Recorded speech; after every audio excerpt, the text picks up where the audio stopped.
Is back with an important topic about which geography is important for SSC CGL. That means कि कौन कौन से topics geography में important है CGL के लिए SSC CGL।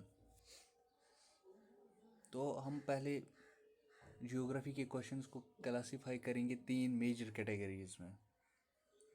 इनको डिवाइड करेंगे हम 3 मेजर कैटेगरीज में, जिसमें आता है फिजिकल जियोग्राफी, फिजियोग्राफी हम कॉमनली कहते हैं, फिर इंडियन जियोग्राफी और वर्ल्ड जियोग्राफी।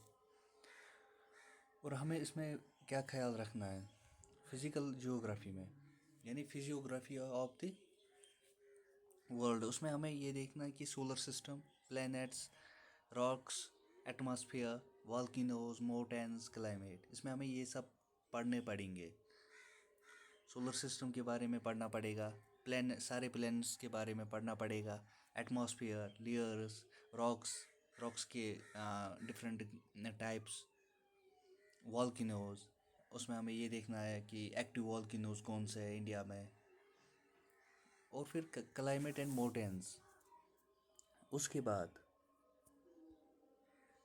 बाद है इंडियन जियोग्राफी, जो one of the important and hot topics है SSC CGL के लिए। इसमें आपको सिंपली ड्रेनेज सिस्टम पढ़ना है, soil, agriculture, minerals, energy resources in India. फिर फिजियोग्राफी डिवीजन पढ़ने इंडिया के, और ट्रांसपोर्टेशंस, यानी ट्रांसपोर्टेशन, पॉपुलेशन, बायोस्फीयर रिजर्व्स, ये सब इंडियन जियोग्राफी में हम कवर करेंगे। उसके बाद आता है वर्ल्ड जियोग्राफी। ये भी इम्पोर्टेंट टॉपिक है।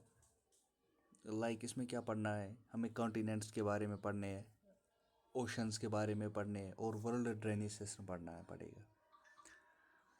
और फिर हमें ये भी पता होना चाहिए कि geography is incomplete without maps. One should have knowledge about mapping, कि हमें साथ साथ मैपिंग भी करनी पड़ेगी। उसके लिए बुक है एटलस ऑक्सफोर्ड की, वो मैं प्रेफर करूँगा। और इसमें हमें लॉन्गिट्यूड्स, लैटिट्यूड्स और लॉन्गिट्यूड्स पढ़ने पड़ेंगे। Neighbouring countries of India, India की नेबरिंग कंट्रीज़ ये देखनी पड़ेगी। यहाँ पाकिस्तान, चाइना, अफ़गानिस्तान, भूटान, नेपाल, ये सब। और फिर आप अगर यहाँ पे भी ध्यान देंगे, ये सारी नेबर्स लाइक मालदीव्स, ये भी पढ़ने पड़ेंगे हमें। Thank you so much.